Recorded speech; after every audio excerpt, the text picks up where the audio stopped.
이제 마지막으로 우리 성경의 전례, Transmission of the Bible 한번 살펴보게 되겠습니다.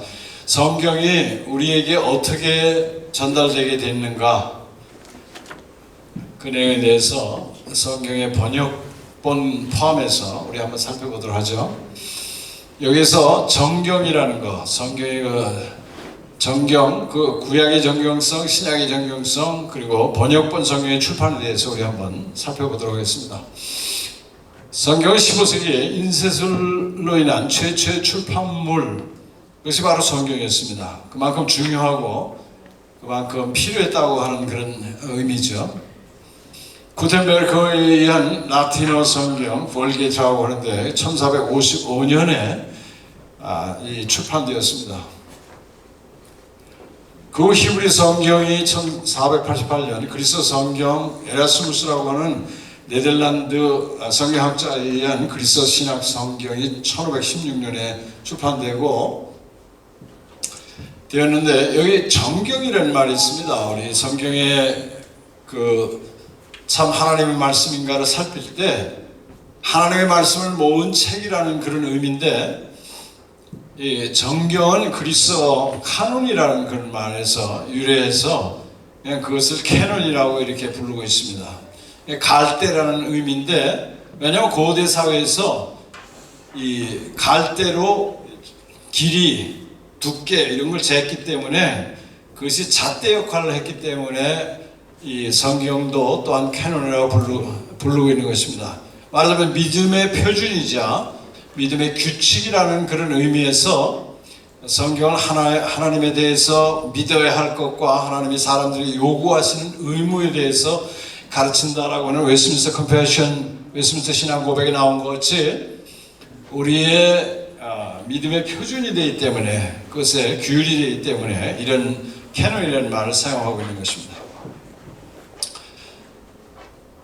성경으로서의 권위가 있고, 그 다음에 성경의 정경성이라는 게 있는데, 캐노니스티라고 하는 말로 표현하는데, 말하자면 성경에 포함될 수 있는 자격, 어떻게 되느냐 하는 그런 문제입니다. 어떻게 해서 현재 성경은 말하자면 성경으로서의 지위 및 자격을 얻게 됐는가 하는 그런 질문입니다. 근데 여기에 하나님의 말씀으로서 권위가 보편적으로 인정된 상태에서, 공식적인 모임에서 이 같은 보편적인 인정을 공식화해서 이 성경이 정경으로 인정받게 됐습니다.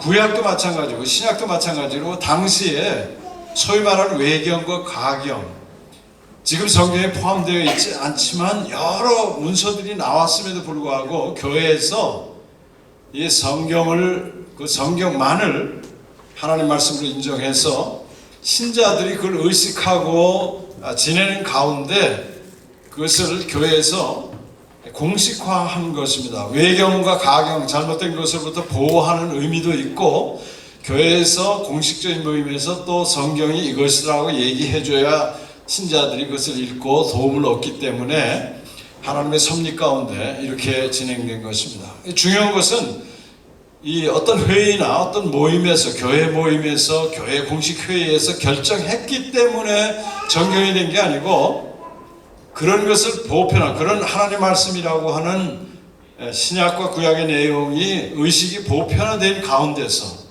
말하자면 그 칼빈이라고 하는 존 칼빈, 우리 개혁신앙 그걸 체계화한 성경학자가 말한 대로, 어떤 누가 다른 사람이 그걸 결정하거나 어떤 회의에서 결정했기 때문에 성경으로서 권위를 가지고 또 우리에게 지금 내려오는 것이 아니라, 신자들 사이에 그것이 하나님 말씀으로 성령의 깨달음으로 인해서 인식된 것이 보편화된 상태에서 그것을 그런 모임을 통해서 정경으로 공식화하는 그런 과정을 구약과 신약이 다 그렇게 겪었습니다. 그래서 여기 콜트 알랜드라고 하는 성경학자가 이런 현상에 대해서 이렇게 말했어요. 정경은 감독이나 총회 등 교회 상부로부터 강요되어서 일반 교인들에게 받아들여진 것이 아니다. 교회가 그것을 만들어낸 것도 아니다. 교회는 다만 만들어진 정경을 인식하게 된 것뿐이다. 교회라는 것은 이제 믿는 신자들의 모임을 얘기하는 건데, 하나님 말씀을 하나님 말씀으로 성령의 역사에서 깨달음에서 인식하게 되어서 우리 구약이 말하자면 400년, 구약과 신약 사이에 400년의 공간이 있는데 그 공간 동안에 구약이 완전 체계화되고 공식적으로 인정받는 그런 시기가 되어서 교회에 전해져 왔고, 신약도 성령의 역사가 활발한 그 신약 시대에 신자들에게, 교회에게 그 하나님 말씀을 밝히 드러냈기 때문에 그것을 공식 모임을 통해서 인식하게 됐다, 인정하게 됐다 하는 그런 말입니다. 그런가 하면 전해한 그 고대 서양 문학자이자 성경학자인 F.F. 브루스라는 사람도 같은 말을 하고 있죠. 이미 하나님 말씀으로 인정된 책들을 공적으로 재확인하는 것에 불과하다 하고 이런 현상을 이렇게 표현하고 있습니다. 그런가 하면 여기 존 켈빈도 성령의 증거로 인해서 신자들 마음속에 하나님 말씀으로 깨달아지고 확신되어지는 것은 성경이 하나님 말씀이라는 가장 강력한 증거이다, 이렇게 말하고 있어요. 그 외경, 가경 같은 것들이 수없이 많았는데 그것은 인정되지 않았고, 다만 우리의 전해온 그 성경 그 책들만 하나님 말씀으로 인식되고 인정됐던 것입니다. 구약의 정형성을 조금 더 살펴보면 우리 주님께서 누가복음 24장 44절에 모세 율법과 선지자의 글과 시편의 날 가르쳐 기록된 모든 것이 이루어져야 하리라라고, 이제 예수님 십자가에 달려 돌아가신 후에, 그 다음에 부활하신 후에 엠마오로 가던 제자들을 만났을 때 주님께서 그들에게 이렇게 말씀하셨습니다. 모세 율법, 선지자의 글, 시편. 근데 이것은 율법, 선지자의 글, 시편은 구약 성경 전체를 나타내는 표현이에요. 유대인들은 성경을 율법, 선지자, 그리고 나머지 책들이라고 이렇게 구분했는데 나머지 책들의 대표를 시편으로 봤습니다. 그래서 율법과 선지자, 시편 이러면 구약 성경 전체를 가리키는 거예요. 주님께서 이것을 들어서, 유대인들의 성경 구분법을 들어서 거기 구약 성경에 기록된 모든 것이 날 향해서 나에 대해서 기록된 것이 이루어져야 하리라. 그래서 주님이 부활하신 것, 십자가에 달려 들어가시고 부활하신 것이 구약 성경에 기록된 대로 이루어졌다는 그런 말씀을 엠마오에 가는 제자들에게 하신 것입니다. 그런가 하면 이제 주님을 반대하는 그 유대인들, 종교 지도자들에게 하신 말씀이 그들에게 하나님을 저항하고 반대하고 주님을 심지어는 그 마귀의 우두머리라고 이렇게 부르고 그 말씀을 받아들이지 않은 그들에게 한 그런 말씀이 아벨의 피로부터 사가랴의 피까지 이 세대가 담당하게 될 것이다, 이렇게 얘기하고 있는데, 누가복음 11장 51절에 여기에 아벨의 피는 창세기, 그러니까 구약성경 맨 앞에 나온 내용입니다. 4장 8절에 나오는 내용이고, 그 다음에 사가랴의 피는 선지자로서 유대의 악한 왕에 의해서 그야말로 성전에서 죽임을 당하는 그 선지자를 얘기하는 건데, 말하자면 하나님 말씀 받아들이지 않고 저항하고 반대하고 심지어는 주님에 대해서 그렇게 모욕하면서 그 주님을 십자가에 이제 나중에 죽게 만든 그런 사람들에 대해서 하신 말씀에 이 말씀하셨는데, 중요한 거는 창세기는 똑같이 맨 앞에 나오는 내용이고, 역대하가 여기서 아까 말씀드린 나머지 책들이라고는 유대인들의 성경 구분법 세 번째 책 중에 마지막이 역대하예요. 그렇기 때문에 이렇게 말씀하시는 성경 전체를 얘기하는 겁니다. 구약 성경 전체. 그래서 그 말씀이 거기에 나왔던 하나님의 심판이 이 세대에 임하고 이 세대가 담당하게 되겠다고 하는 주님의 예언을 여기 말씀한 거예요. 그리고 실제 역사적으로도 1세기에 이미 구약의 정형성이 완전히 확립돼서 그들의 여러 가지 증거를 남긴 것을 역사가들이 말합니다. 조세푸스라는 사람은 1세기에 있던 유대인 역사가, 멜토 감독 1세기에 거기에 있었던 사람들의 그 발언들 모두가 구약이 이미 하나님의 말씀으로 받아들여져서 완전히 확립된 상태에서 이제 교회에게 넘어온 것을 증언하고 있는 내용입니다. 그뿐 아니라 이 유대인들은 성경 사본을 쓸 때 거기에 조금이라도 오류가 있으면 그대로 폐기해 버렸습니다. 그래가지고 그걸 보관 장소의 이름을 계니자라고 불렀는데, 그 계니자에는 그래서 파기된, 말하자면 버려진 구약 사본들이 굉장히 많이 쌓였어요. 그게 하나님 성경을 기록한 내용이기 때문에 함부로 버리지도 못하고 계속 쌓아놨는데, 나중에 그 내용들이 사실 그 구약의 정경성을 나타내는 아주 중요한 자료로 사용되었습니다. 왜냐하면 서로 비교해 보면서 어떤 내용이 바로 된 건가 하는 것들을 수많은 사본을 보면서 확인할 수 있었기 때문이었습니다.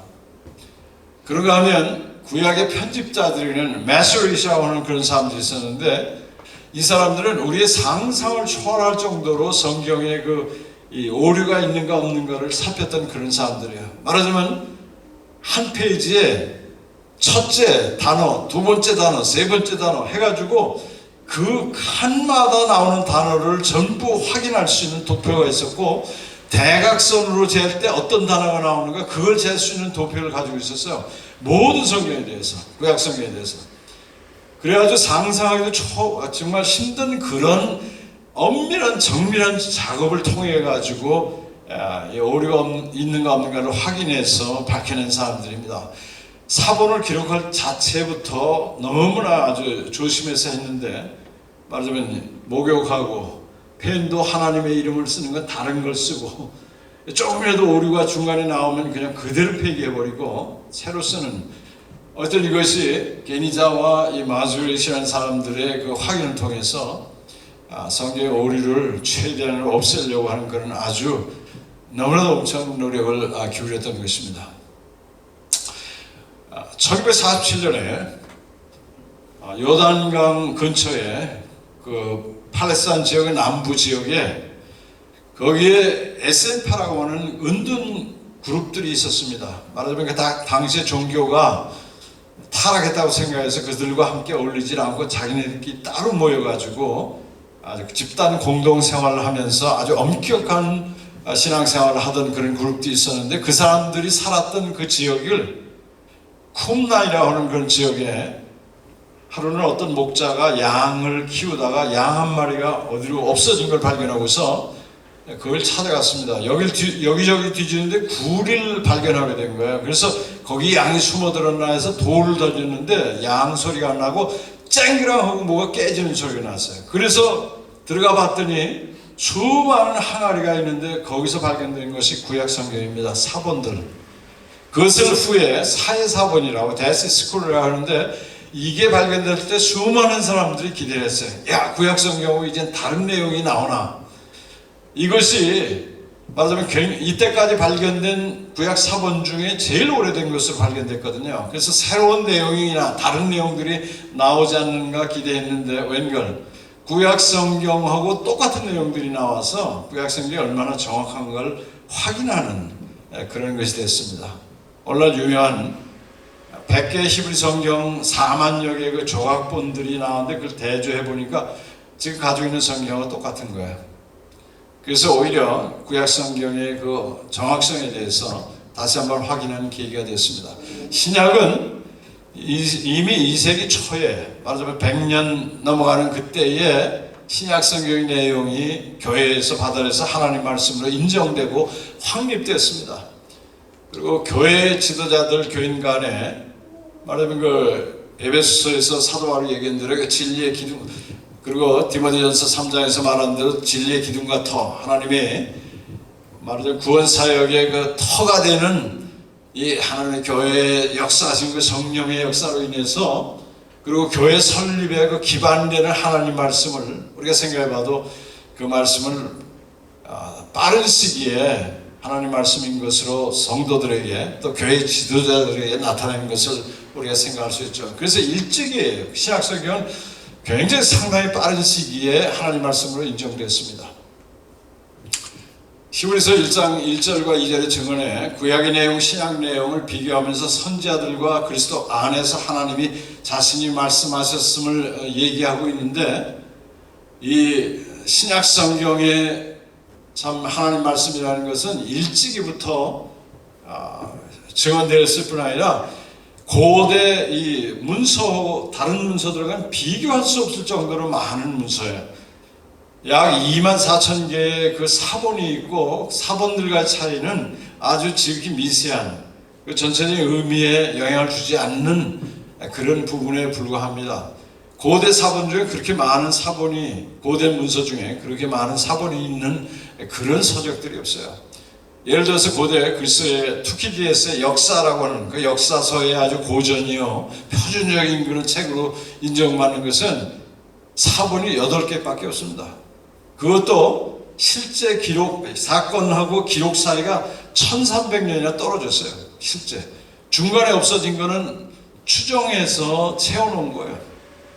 성경은 평균 35년 이내에 기록됐습니다. 실제 일이 일어났을 때하고 그것이 기록된 시기가 평균 35년밖에 안 돼요. 그리고 사도 바울이 얘기한 대로 사도 바울이 그것을 기록할 때 그 목격자들, 증인들이 아직도 살아있다 이렇게 표현하고 있어요. 고린도전서 15장에 보면 만약 그 틀린 내용을 썼으면 그 사람들이 이거 그거 아니다 얘기할 텐데 성경의 기록이 얼마나 정확하고 신약 성경의 기록이 그냥 짧은 시기에 확정되는 것을 보여주는 그런 말씀입니다. 우리가 봐도 신약 성경에 하나님 말씀 자체 쓴 글 속에서 와서 구약 성경의 의미를 밝히고 그 내용을 성취하신 그 분으로서 교회와 신자들에게 필요한, 또 교회를 통해서 온 세상을 복음하게 필요한 그 성경의 내용을 주님 자신이 성령을 통해서 교회와 신자들에게 분명하게 증거하셨던 그런 것입니다. 진리의 영이신 성령께서 그래서 일찍이 그 교회 신자들 하나님의 말씀인 것을 알게 하고, 특별히 2세기 그때부터 외경이 수도 없이 많이 나왔습니다. 그런데도 그 안에서도 그런 외경은 한 권도 교회에서 받아들이지 않고 우리에게 전해오는 그 성경 그 27권만 하나님 말씀으로 아주 일찍이부터 1세기가 끝나가는 그 지점, 2세기가 시작되는 그 굉장히 초기 부분부터 벌써 하나님 말씀으로 인정되고 그것이 27권 만에 하나님 말씀으로 받아들여졌던 것입니다. 아까 말씀드린 대로 칼빈이 그야말로 결국은 이 증거라는 것이 성령께서 우리에게 증거해 주신 것이 가장 확실한 증거다 하는 거예요. 객관적인 증거를 대도 다른 사람들이 다른 설명으로 다른 해석을 할 수 있는 건데 성령께서 교회와 신자들에게 이 명확한 증언을 하셨다는 그런 것입니다. 성경 기록은 1세기 중반과 후반에 기록돼서 처음에는 복음서 서신들이 묶여있던 것을 후에 내용과 편리에 따라서 사복음서, 사도행전, 서신, 요한계시록의 순서대로 논리적인 배열을 했습니다. 복음서, 예수님이 오셔서 구원을 성취하고 구약의 약속들을 이루신 것을 설명하고 그것이 전파된 과정을 사도행전, 그 다음에 그것이 전도의 과정을 통해서 이루어진 신자와 교회에게 전해진 내용, 서신, 그 다음에 그것의 완성을 나타내는 요한계시의 순서로 정리되었던 것입니다. 사도 요한의 제자인 폴리갑이라고 하는 사람이 있었어요. 이 사람은 96세에 그야말로 로마 군인회에서 순교를 했는데 너무나 존경받던 사람이기 때문에 로마 군인이 사정을 했어요. 그 장교가 한 번만 예수님을 부인해달라. 그러면 풀어드릴 테니까. 왜냐하면 너무나 존경받던 사람이고 이 로마 군인도 존경했던 사람이기 때문에 이분이 뭐라고 얘기하는 거예요? 96년 동안 우리 주님이 나를 한 번도 부인한 적이 없는데 어떻게 내가 주님을 부인할 수 있겠는가? 끓는 기름 속에 그래서 던져져서 순교를 했습니다. 근데 어쨌든 그에서 직접 배운 이레니우스라고 하는 아주 유명한 학자가 있었는데 이 사람은 1세기, 2세기 초기에 이제 살았던 그런 사람이죠. 180년에 이미 교회에서 신약성경이 훌리 하나님의 말씀으로 받아들여 사용되고 있었다는 그런 증언을 기록을 하고 있습니다. 아까도 말씀드린 것처럼 당시 외경들이 수없이 많이 기록됐는데 나름대로의 어떤 복음서라는 이름을 붙여가지고 기록되고 발간되고 했는데 그것은 하나도 받아들이지 않고 27권만이 받아들여졌던 것입니다. 고대 언어 서적도 아까도 말씀드린 대로 비교할 수 없는 수많은 사본들이 있고 사건 발생과 기록 시기의 차이, 그다음에 수많은 사본들 간의 차이는 의미상 중요한 차이를 가져오지 않는 미세한 것들이고, 지금도 계속해서 그걸 비교하면서 그 미세한 부분까지도 연구를 계속하고 살피고 있습니다. 번역본 성경은 1439년에 구텐베르크에서 우리가 아는 대로 현대식 이 출판법, 인쇄술, 말하자면 그때는 물론 동양에도 있었죠. 중국에도 있었고 한국에도 있었고 인쇄술이 있었지만 그거는 큰 판을 그냥 한 판을 찍어내는 그런 거예요. 그러나 이 인쇄술은 한자 한자씩 해서 끼워 넣어서 인쇄하는 거기 때문에 현대적 인쇄술이라고 이렇게 불립니다. 그거에서 이제 인쇄술이 시작돼 가지고 루터의 독일어 신약이 번역된 신약이 1522년, 틴데일, 아까 말씀드린 틴데일의 영어 신약이 1525년, 캘빈 베자의 제네바 영어 성경이 1560년이었는데 영국에서 이 캘빈하고 베자의 번역본이 너무나 유행하니까, 너무나 그냥 파퓰러해지니까 그걸 대체할 목적으로 영국 국교, 그러니까 앵글리칸 처치에서 만들어낸 것이 바로 흠정령 킹 제임스 버전입니다. 그것이 1604년에서 1611년에 걸쳐서 만들어낸 건데, 미국 내에서는 흠정령을 수정 보완한 미표준 성경, 아메리칸 스탠다드 바이블, ASB, 그 다음 수정판 NASB, 그 다음에 뉴 인터내셔널 버전, 그 다음에 잉글리시 스탠다드 버전, 이렇게 해서 연도대로 나왔습니다. 한글 성경은 로스 선교사라는, 원래 그 중국에 갔다가 한국으로 온 선교사인데 중국에서 그걸 번역해가지고 한국으로 성경을 가져왔는데, 몇 명의 한국인들에 의한 예수 선교 누가복음이 최초로 만들어졌고, 그 다음에 북한문 병영체로 이수정의 마가복음, 성경 번역자에 의한 신약전서, 구약전서 각각 100년, 1900년, 1910년에 출판됐습니다. 대한성서공회에서 성경개혁이 1938년, 성경연서 한글 개혁판 1952년, 개혁 개정판 1998년 이렇게 되었습니다. 그에도 성경 세번역, 캐톨릭에서도 이용하는 그런 거죠. 쉬운 성경, 현대인 성경, 쉬운말 성경, 뭐 여러 출판사에서 출판됐는데, 한글 개혁 개정 성경, 우리가 제일 많이 쓰는 이거, 하나님의 그 섭리로 인해서 그 구원 도리나 이런 것들에 대해서는 정말 하나님이 보존하셔서 참 우리에게 잘 전해져 내려오고 있는데, 아직도 개선의 여지가 상당히 많습니다. 사실은 한국교회의 수와 규모와 뭐 이런 거에 비하면 한글 번역, 한글 성경 번역은 굉장히 뒤진 게 사실이에요. 제가 특별히 책을 성경 연구하다 보면은 제대로 번역이 안 된 부분들이 굉장히 많아요. 그 작은 부분이지만 요거를 이 원문대로 했으면 훨씬 더 명확하게 나타났을 때 하는 부분들이 많고, 왜냐하면 우리 성경은 영어에서 한 겁니다. 이제 원문에서 했다고는 그런 말도 있지만 사실은 영어를 번역해서, 원문에서 영어 번역된 걸 영어에서 우리말로 번역했기 때문에 그리고 더더군다나 초기에 이 영어를 하는 분들이 신자 중에서 이렇게 많지 않았기 때문에 심지어는 불신자들도 참가해서 번역을 했어요. 그래서 뒤로 갈수록, 제가 신약 이번에 책 쓰면서 뒤에 가면서 이렇게 뒤로 갈수록 문제가 엄청 많아요. 단어에 대해서. 단어가 이게 정확한 게 아닌데 하는 부분들이 많이 발견돼서 이거 좀 계속 번역 작업을 많이 해야 된다. 왜냐하면 미국 같은 데 예를 들어서 거기는 새 어떤 번역본이 나오면 원문에 의해서 학자들이 모여서 그거를 맡아서 하고 또 모여서 토론을 합니다. 한창 토론을 하고 서로 비교를 하고 의견을 교환하고 그런 후에 최종 결정을 하는 거예요. 근데 우리 성경은 아마 나눠가지고 그냥 번역해가지고 그냥 낸 것 같아요. 그래서 좀 더 번역 작업에 좀 더 자세하고 더 많은 노력이 있어야 되겠다는 것을 많이 느꼈습니다.